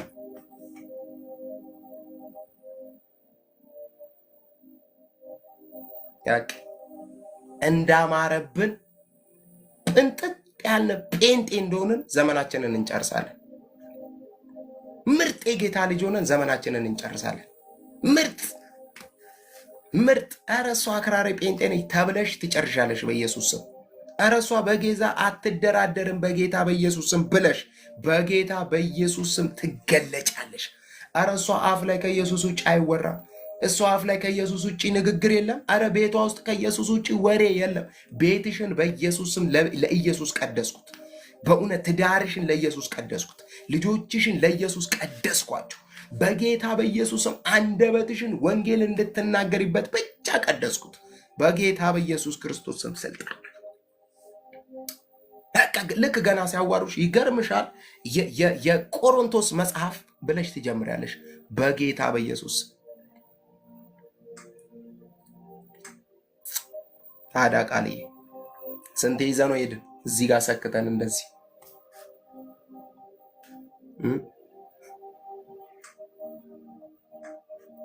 ኢየሱስ አይታፈርበትም። እናንተ እግዚአብሔር ምስክሬ፣ ኢየሱስ ተከትለሽው ስሙን ተናግረሽ እግዚአብሔር ምስክሬን አምልከሽው ሕይወትሽን ሰተሽው ቤትሽን ሰተሽው ኢየሱስ ሊያሳፍርሽ እሱ ታማኝ ነው። አንቺ እሱ ታማኝ ነው። እግዚአብሔር ምስክሬ፣ ክብር ለእግዚአብሔር ነው። እሱ ታማኝ ነው። እሱ ታማኝ ነው። እሱ ታማኝ ነው። እሱ አይጥልም። እግዚአብሔር ምስክሬን፣ ልጆችሽን ምድረ በዳ ላይ አይጥልም። እግዚአብሔር ስራሽን ምድረ በዳ ላይ አይጥልም። አንቺ እግዚአብሔር ምስክሬን ነው ምላችሁ። እግዚአብሔር ሰማይ ብቻ አይደለም የሚከፍላችሁ፣ እግዚአብሔር ምድር ይከፍላችኋል። እኔ አይቼዋለሁ በሕይወቴ። ይከፍልሻል እየመነዘረ ጥሬ ሳንቲም ጥሬ ብር እንደዚህ እየመነዘረ እግዚአብሔር ምስክሬን፣ ምንድን ነው የሚያስፈልጋት እያለ እግዚአብሔር ይከፍልሻል አልኩሽ። ብርሽን ሆስፒታል አይበላው። እግዚአብሔር ምስክሬን፣ ገንዘብሽን፣ ያንቺን ገንዘብ ዶክተር አያገኘው፣ ያንቺን ገንዘብ ደጋሚ አያገኘው፣ ያንቺን ገንዘብ ጠንቋይ አያገኘው። እግዚአብሔር በተለየ ያኖርሻል። በተለየ እሱም ብለው የተጣሉ እነማን ናቸው? እስቲ እሱም ብለው የወደቁ እነማን ናቸው? እሱም ብለው የከሰሩ እነማን ናቸው? እሱም ብለው ተማጽነው ስለሱ ወንጌል መስክረው ስለሱ ተርበው ስለሱ ታርዘው እነማን ናቸው? አደለ ቢያድነንም ባያድነንም እኮ ነው ያሉት። ላቆምኩ ምስል አንሰግድም አሉት። ንጉሶ 1000 ዓመት ንገስ፣ ቢያድነንም ባያድነንም ለዚህ ላቆምኩ ምስል ግን አንሰግድም። እኛ አንድ ምን ሰግድለታለን?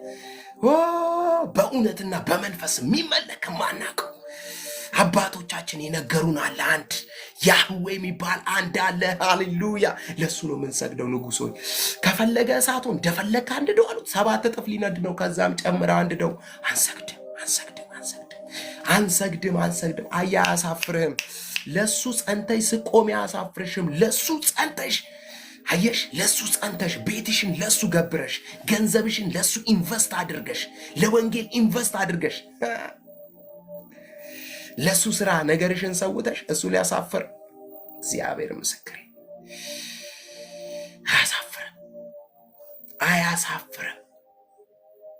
አያሳፍርህም። ቃል አያሳፍርህም። እግዚአብሔር ምስክሬ ምድረ በዳ ሮጠ ተግተ ሮጠ ማንም ያላየውን ዓለም ያሳይሃል። እሱ ማንም